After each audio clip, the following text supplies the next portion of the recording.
बशाम हमला, चीनी इंजीनियर्स को ले जाने वाली गाड़ी बम प्रूफ ना होने का इंकशाफ। खैबर पख्तूनख्वा पुलिस ने दूसरी तहकीकाती रिपोर्ट वफाक को अरसाल कर दी। लिखा, इब्तदाई जांच पड़ताल में लगता है चीनी बाशिंदों को ले जाने वाली गाड़ी बम और बुलेट प्रूफ नहीं थी। हलाक होने वाले चीनी बाशिंदों में एक खातून इंजीनियर भी शामिल। पुलिस रिपोर्ट के मुताबिक जय बकुआ की फिजाई तस्वीर भी हासिल कर ली गई।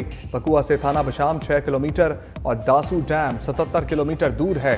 तबाह होने वाली बस दूसरी बस से 15 फीट के फासले पर थी। खुदकुश धमाके से बस 300 फीट गहराई में जा गिरी। रिपोर्ट में बताया गया कि काफिले में शामिल तमाम बसों में सीसीटीवी कैमरे नस्ब थे। खुदकुश बमबार के जरिए इस्तेमाल गाड़ी के टुकड़े हासिल कर लिए गए।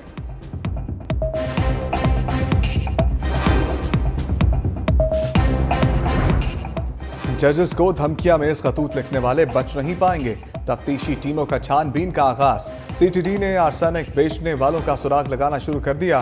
तफ्तीशी टीमों का इस्लामाबाद के I-10 और रावलपिंडी में न्यू टाउन और कमर्शियल मार्केट का दौरा। दोनों इलाकों के करीब वाक़े पंसार स्टोर का डाटा हासिल कर लिया। दुकानदारों से आर्सेनिक पाउडर की खरीदारी से मुतालिक पूछताछ।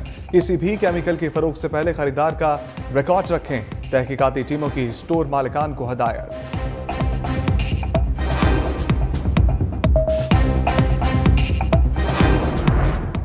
जजेस को धमकियां में खतूत की रिपोर्ट तैयार। वफाकी पुलिस ने वजारत दाखिला को अरसाल कर दी। कहा गया 2 अप्रैल को हाई कोर्ट के 8 जजेस को मशकूक खतूत मिले। 3, 4 और 5 अप्रैल को सुप्रीम कोर्ट के जजेस को भी खत मौसूल हुए।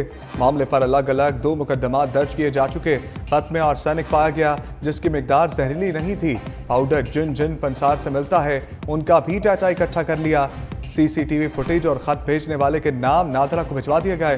खत पर लगाई जाने वाली पोस्टल स्टैंप का भी तज्जिया किया जा रहा है।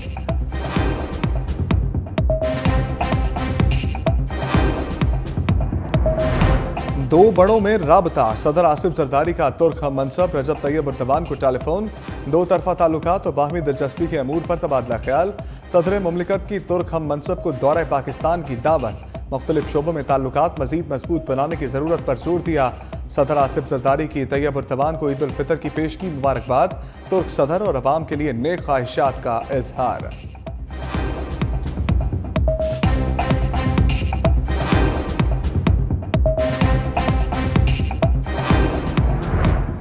पाकिस्तान को सफारती महाज पर बड़ी कामयाबी मिल गई। नार्वे ने कौमी खतरात की फहरिस्त से निकाल दिया। नार्वे पुलिस सिक्योरिटी सर्विस का ताज़ा तरीन रिपोर्ट में ऐलान। रिपोर्ट नार्वे की मुकामी इंटेलिजेंस और सिक्योरिटी सर्विस ने जारी की। गुज़श्ता कई सालों से पाकिस्तान और दीगर ममालिक को फहरिस्त में शामिल किया जा रहा था। पाकिस्तान का नाम होने से तलबा, ताजरों और मुहक्किकीन को काफ़ी मुश्किलात का सामना करना पड़ा। भारतीय मीडिया भी पाकिस्तान मुखालिफ प्रोपेगेंडा जारी रखे हुए था। फहरिस्त से नाम खारिज होने से पाकिस्तान का भारत का दहशतगर्दी का एतराफ़। पाकिस्तान का मुंह तोड़ जवाब। तर्जमान दफ्तर खारजा मुमताज़ ज़हरा बलोच की चैनल न्यूज़ से गुफ्तगू। कहा, भारत पाकिस्तान में दहशतगर्दी में मुलव्वस है। हमसाया मुल्क आलमी कवानीन की खिलाफ वर्जियाँ कर रहा है। पाकिस्तान ने भारत के खिलाफ शवाहिद आलमी बरादरी को फराहम किए। दुनिया को आहिस्ता आहिस्ता भारत के जराइम का दराक हो रहा है। भारतीय अखबार भी मोदी हुकूमत के खिलाफ लिख रहे हैं। पाकिस्तान की सरजमीन की हिफाजत करेंगे।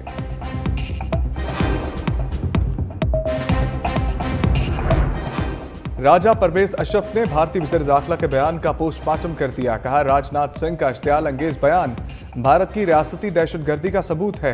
बीजेपी की मोदी हुकूमत आइंदा इलेक्शन में बदतरीन शिकस्त के खौफ में मुब्तला है। भारत दुनिया का वाहिद मुल्क जहां पाकिस्तान दुश्मनी की बुनियाद पर इंतखाबी मुहिम चलाई जाती है। भारतीय वज़ीर दाखिला के गैर जिम्मेदाराना बयान से खित्ते की कशीदगी में इजाफा होगा।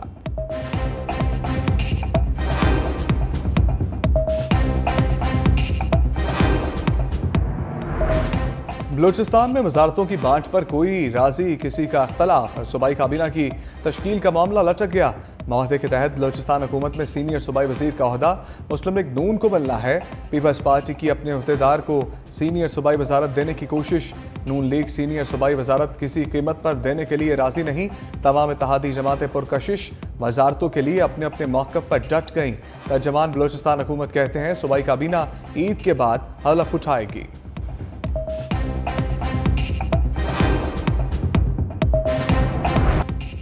एनकेएम सिंध में अमन व अमान की सूरत हाल पर बरस पड़ी।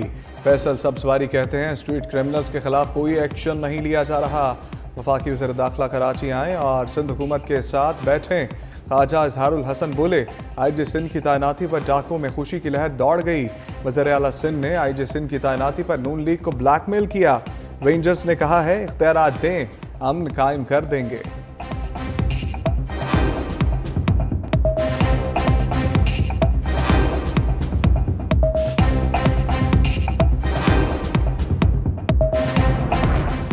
सिंध हुकूमत का एमक्यूएम की प्रेस कॉन्फ्रेंस पर पलटकर जवाब। सूबाई वज़ीर नासिर हुसैन शाह कहते हैं, अच्छी शोहरत का आईजी लगाने पर ख्वाजा इजहार को इतना बुरा क्यों लगा, ये समझ से बाहर है। एमक्यूएम इत्मीनान रखे, सिंध हुकूमत की अव्वलीन तरजीह है, हर सूरत अमन व अमान बहाल किया जाए। कराची समेत सिंध में पुलिस और रेंजर्स टारगेटेड ऑपरेशन कर रही है।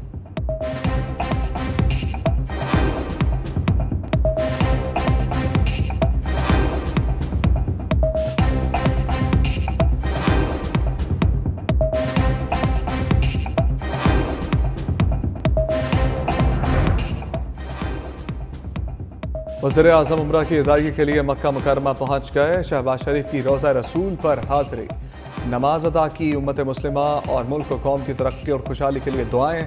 वज़ीर आला पंजाब मरियम नवाज, वज़ीर ख़ारजा इसाक डार, ख्वाजा आसिफ और दीगर भी हमरा।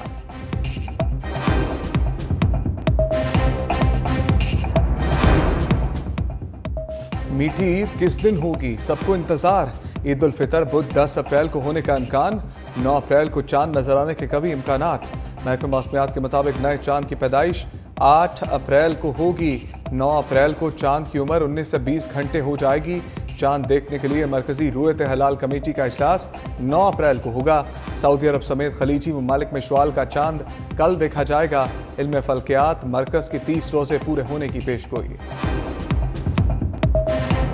बहुत ज़्यादा खुशी है, अपने बच्चों के साथ जाके ईद मनाएंगे तो फिर वापस आएंगे इधर काम करने के लिए। जाहिर बात है, खुशी तो होती है जब बंदा 1 मंथ बाद जाता है तो खुशी तो होती है घर वालों के साथ ईद मनाने में। अभी हम गए हैं टिकट लेने, तो जो 3000 की थी वो अभी 4000 की हो चुकी है, तो जो 4000 की है वो 6000 की हो चुकी है। तो अभी वेट कर रहे हैं, टिकट भी हमने ले लिया, तो देखें अब क्या बनता है। परदेसियों को अब घरों को है जाना, बड़े शहर खाली होने लगे। परदेसियों ने रख्ते सफ़र बांध लिया। बस अड्डों और रेलवे स्टेशंस का रुख, कहीं महंगा किराया तो कहीं ट्रेन का टिकट ना मिलने की शिकायत। कराची से पहली ईद स्पेशल ट्रेन पेशावर के लिए रवाना हो गई। कोयटा से ईद स्पेशल ट्रेन रावलपिंडी के लिए चल पड़ी।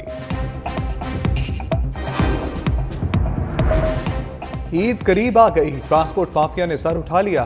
किरायों में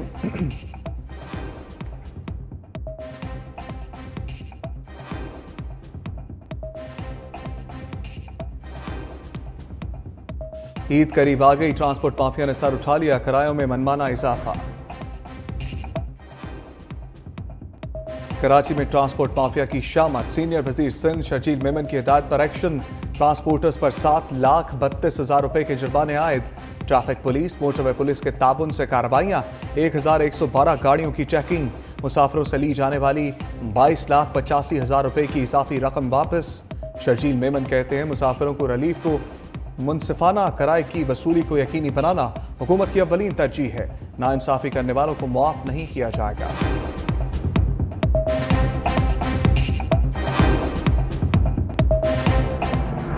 ईद की तैयारी फाइनल राउंड में दाखिल। छोटे बड़े शहरों में इतवार को भी बाजारों में रश। खवातीन, मर्द और बच्चे ईद की शॉपिंग में मसरूफ। किसी को जूते की तलाश, किसी के कपड़े की खरीदारी के लिए बाजार के चक्कर।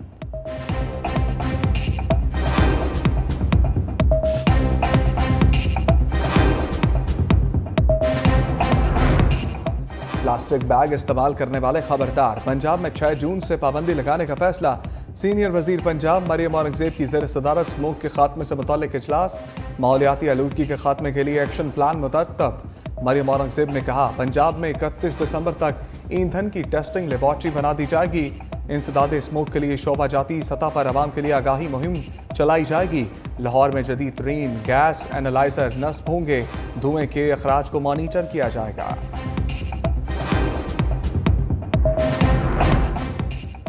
सुहाने ख्वाब दिखाकर जिंदगियां छीनने वाला शिकंजे में आ गया।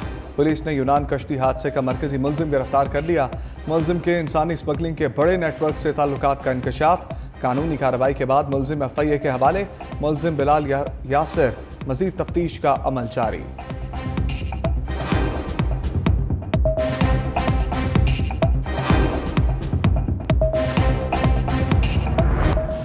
इस्लामाबाद के इलाके बनी गाला में घर में डकैती की बड़ी वारदात। डाकू 3 करोड़ मालियत के हीरे, सोना, नकदी, डॉलर, कीमती घड़ियां लूटकर फरार। थाना बनी गाला में शहरी अब्दुल्ला हसन की मुद्दत में मुकदमा दर्ज कर लिया गया। पुलिस ने वाकये की तहकीकात शुरू कर दी।